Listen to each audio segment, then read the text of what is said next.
মতি লিখিত সুসমাচার 6:19 থেকে পড়ছি। এখানে লেখা আছে, তোমরা পৃথিবীতে আপনাদের জন্য ধন সঞ্চয় করিও না, কেননা এখানে কীটে ও মরচায় ক্ষয় করে এবং এখানে চোরে শীত কাটিয়া চুরি করে, কিন্তু স্বর্গে আপনাদের জন্য ধন সঞ্চয় করো, যেখানে কীটে ও মরচা ক্ষয় করে না, যেখানে চোর ও শীত কাটিয়া চুরি করে না। কারণ যেখানে তোমার ধন থাকিবে সেখানে তোমার মন থাকিবে। হালেলুয়া। তাই তো নাকি? তাহলে বাইবেলে তাহলে একটা কথা বলছে কনফার্ম, তাই তো নাকি, যে তোমাদের মধ্যে যেন কেউ বড় লোক না হয়, তাই বলছে, তাই তো নাকি? হালেলুয়া। বাইবেলে বলছে যে টাকা থাকা যে পাপ তা না, টাকা সকলেরই থাকতে পারে, তার জন্য একটা ডিসিপ্লিন আছে, একটা নিয়ম আছে। বাইবেলে কি বলছে? বাইবেলে লেখা আছে যে আমরা জগতে ধন সঞ্চয় করবার জন্য প্রচুর পরিমাণে দৌড়ভাগ করি, কিন্তু স্বর্গে ধন সঞ্চয় করার জন্য দৌড়ভাগ করি না, একদমই করি না। করি?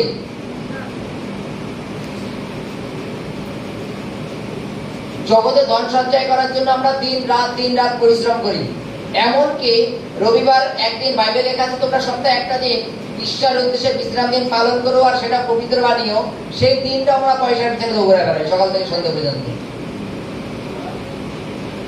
এটা হচ্ছে জগতে ধন সঞ্চয় করা, যে এই মাসে আমার এই সপ্তাহে এই টাকাটা আমার LIC তে দিতেই হবে, বা রোজভ্যালিতে দিতে হবে, পেয়ারলাইসে দিতে হবে, বা ব্যাংকে জমা করতেই হবে। বাইবেল বলছে তোমরা যে জগতে এত ধন সঞ্চয় করছো, হালেলুয়া, কার জন্য করছো? একটা জিনিস ফলো করেছো বা দেখেছো, মনে করে রিসেন্টলি আমরা সমস্ত লোক জানি যে ইসরায়েল, গাজা এগুলো সব যুদ্ধ হচ্ছে, জানো তো? যদি গাজার কিছু চিহ্ন দেখো, বিল্ডিং ভেঙে চুরে, ব্যাংক ভেঙে চুরে সব ধূলিসাৎ হয়ে গেছে, কে টাকা ফেরত দেবে? সরকার? ওখানকার সরকার কেউ দেবে না। কোন এক সময় লোকে তাদের আয়ের মনে করো 10 টাকার মধ্যে 2 টাকা হলেও তো রোজ সঞ্চয় করতো ভবিষ্যতের কথা ভেবে, কিন্তু সেগুলো এখন আর নেই, সব ছাতু হয়ে গেছে, সব ধুয়ে মুছে গেছে। আজকে মাঝে মাঝে আমাদের সকলেরই ভয় হয় না, যে মাঝে মাঝে ব্যাংকওয়ালা হরতাল করে ফেলে, আর হয় ব্যাংক কোনোদিন খুলবে না, আমরা টাকা পয়সা পাবো না। ব্যাংকের কাগজপত্র ব্যাংক কি করে আগুন জ্বলা যায় মাঝে মাঝে। এখন তো কম্পিউটার হয়ে গেছে, যাই হোক, তবু একটু মানে চিহ্ন পাওয়া যায়। আগেকার দিনে কম্পিউটার ছিল না, খাতা থাকতো, ফাইল আগুন ধরা যেত, প্রমাণ নেই, যাও টাকা পাবা না। বাইবেলের কাছে জগতে ধন সঞ্চয়, এখানে কি হয়? চুরি হয়ে যায়, চোর এসে সেগুলো চুরি করে নিয়ে যায়। কিন্তু যদি তুমি সরকার আছে ধন সঞ্চয় কর, ওখানে চুরি করার কেউ নেই। বলো তাহলে কি আমরা টাকা পয়সা কি স্বর্গের মধ্যে ATM এ কোথাও রেখে দেবো? এরকম একটা বিষয়। বাইবেলের কাছে জগতে যে তোমার ভালো কর্ম, এটাই তোমার স্বর্গের রাজ্যে ধন সঞ্চয় করে। জগতে যে তোমার ভালো কর্ম, হালেলুয়া। আমরা জগতের প্রত্যেকটা মানুষ তো ভালো কর্ম করিত নাকি?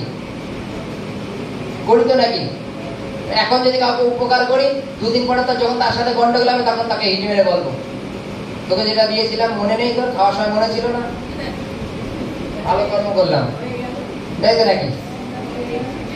কোন গরিবকে তুমি হেল্প করেছো, আর 2-3 দিন পরে গরিব কোনো কারণবশত কিছু একটা হয়েছে, তুমি তাকে হিট মারা চালু করে দিয়েছো। যখন না খেয়েছিলি তখন তো তোকেই আমি তো খেয়ে বাঁচিয়ে রেখেছিলাম, ভুলে গেছি সেসব কথা, তাই তো? এটা হচ্ছে আমাদের সৎকর্ম। বাইবেলে বলছে তোমরা স্বর্গের যে ধন সঞ্চয় করো, কেন? বাইবেল লাস্টে লেখা আছে যেখানে ধন সেখানে মন থাকিবে, হালেলুয়া। এটাই তো বাস্তব নাকি?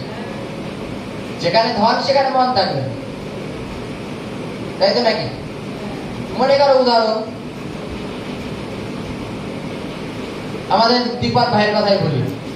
দীপান ভাই মনে করো দিনে 4 বার প্রার্থনা করে, বা যতটুকু সময় মনে করে ঈশ্বরের আরাধনা প্রার্থনার মধ্যে কাটায়। রাতারাতি হয়তো পরপর 2 দিন ওর লটারিতে 2 কোটি টাকা পেতে গেল, তখন আর 4 বার প্রার্থনা হবে না? 4 বার প্রার্থনা হবে? তখন জানবে ঈশ্বর বাড়ি চলে এসছে। গোনা বাদ দাও, খাটের তলে রাখো, বস্তার মুখ বেঁধে খাটের তলে রাখো, তবু যেখানে যাক না কেন আগে এসে দেখে যেতে আছে না বস্তাটা,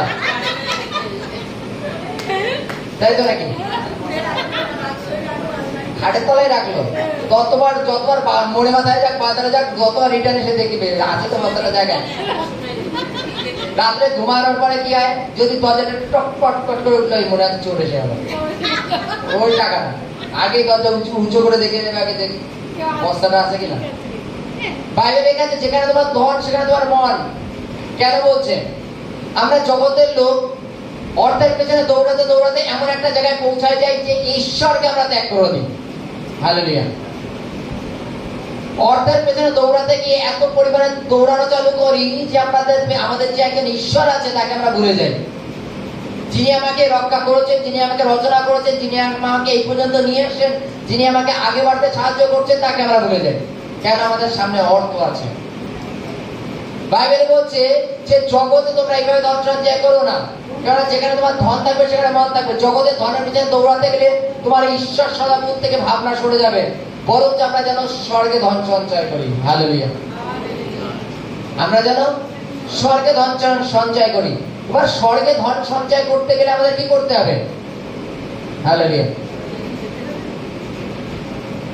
পাপ থেকে ফিরে আসে আমরা মনে করি জাগতিক উপায়ে হয়তো কিছু পয়সা ইনকাম করলাম, তার কিছু একটা অংশ সেটা ভালো কাজে ব্যবহার করা, ধন সঞ্চয় করা।